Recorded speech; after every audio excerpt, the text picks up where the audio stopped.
यहाँ सबैलाई फेरि पनि जयमसी। तपाईँहरूको बिचमा म आज एउटा काल्पनिक कथा भन्न चाहन्छु।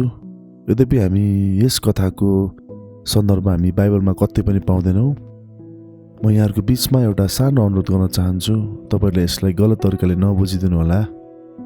यो चाहिँ मेरो एउटा काल्पनिक अभिव्यक्ति मात्र हो। हामी सबैलाई थाहा छ, स्वर्गदूतहरूले बताए अनुसार गोठालाहरू येशूलाई हेर्न भनी गए। येशूलाई देखेपछि उनीहरू निकै खुसी भए र त्यो खबर मानिसहरूलाई झट्टै सुनाउन गए।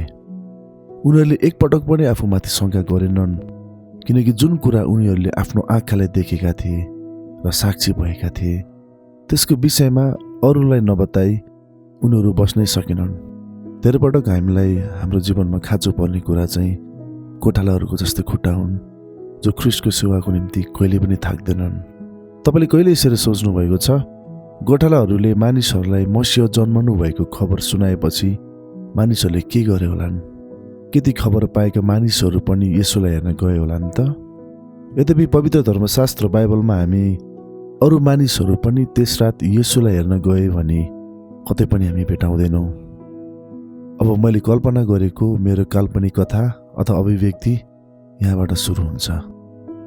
जब गोठालाहरूले मसीहको जन्म भएको खबर मानिसहरूलाई सुनाए, उनीहरूले येशूलाई हेर्न निमन्त्रणा पनि दिए। धेरै मानिसहरूले ती सामान्य गोठालाहरूले भनेको कुरा कुनै पनि पत्याएनन्। कतिजना मानिसहरू मस्त निन्द्रामा भएको कारणले गर्दा त्यो खबर सुन्न नै पाएनन्। केही मानिसहरू आफ्नो घरमा आएका पाहुनाहरूको हेरचाह गर्नमा नै व्यस्त भए भने कति मानिसहरू भोलि बिहान समय मिलाएर जाउँला भनी आफ्नो काममा व्यस्त भए। तर जतिले त्यस खबरलाई विश्वास गरे, ती मानिसहरू आफ्नो साथमा मिठो मिठो खानाहरू पकाएर, दाखमत लिएर, सुनौला बत्तीहरू लिएर, नयाँ लुगाहरू लगाएर, आफ्नो हातमा उपहारहरू तयार गरेर येशूलाई हेर्न भनी गए। अरू मानिसहरू पनि आउँदैछन् भनी खबर पाएपछि उनीहरू ती मानिसहरूलाई पर्खेर बसे। ती मानिसहरूलाई पर्खदै निकै अबेर भयो। उनीहरू यात्राले थाकेको र निकै भोक पनि लागेको कारणले गर्दा उनीहरूले त्यहीँ नै आगो बाले, आफ्नो साथमा लगिएका बत्तीहरू रुखमा झुन्ड्याए र उपहार स्वरूप बालक येशूको लागि तयार पारेका मिठो मिठो खानेकुराहरू बाहिर निकाले र एकापासमा बाँडेर खान सुरु गरे। उनीहरूले दाखमत पनि पिउन सुरु गरे। येशूलाई हेर्न आएका अरू मानिसहरू पनि पछि त्यहीँ आए र त्यही रमझममा भुलिए। सबैजना बेस्सरी मातिए। उनीहरू हल्ला गर्दै मिठो मिठो खानामा नै अल्मलिए।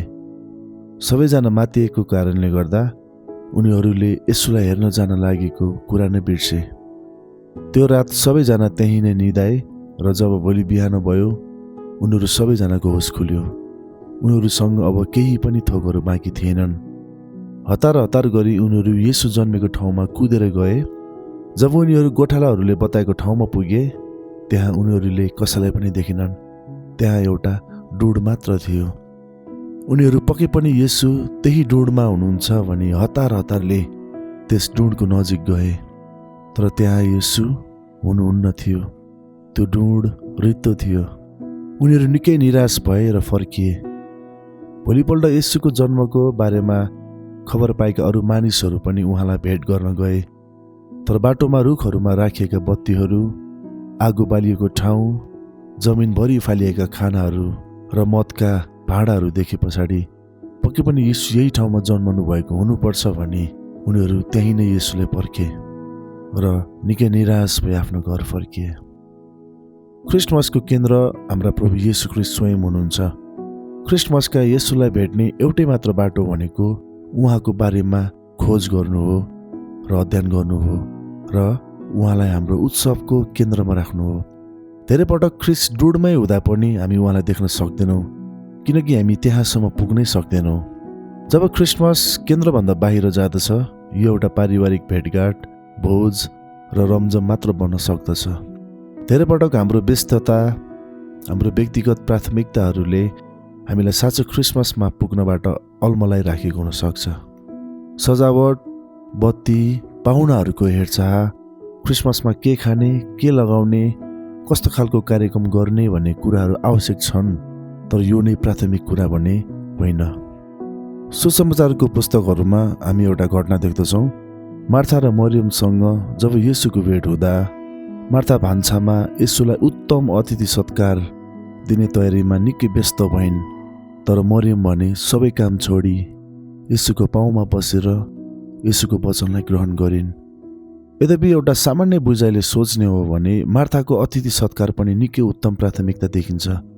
तर येशूको निम्ति मरियमको समर्पणता सबैभन्दा उत्तम गनियो। धेरै व्यक्तिगत प्राथमिकताहरू र थकानको बीचमा येशूलाई खोज्नु र उहाँको आवाज सुन्नु निकै कठिन हुन्छ। धेरै पटक हामी येशूको सेवाको निम्ति निकै व्यस्त भएको जसो देखिन्छौँ, तर वास्तवमा हामी उहाँको नजिक पुग्नै सकिरहेका हुँदैनौँ। त्यसैले यो सिजन येशूलाई भेट्नु र उहाँलाई आफ्नो हृदय नजिक पाउनु सबैभन्दा उत्तम कुरा हो। त्यसो भए कसरी हामी येशूलाई क्रिसमसको केन्द्रमा राख्न सक्छौँ? पहिलो कुरा, मण्डलीले क्रिसमसको साँचो अर्थको बारेमा आफ्नो विश्वासीहरूलाई सिकाएर।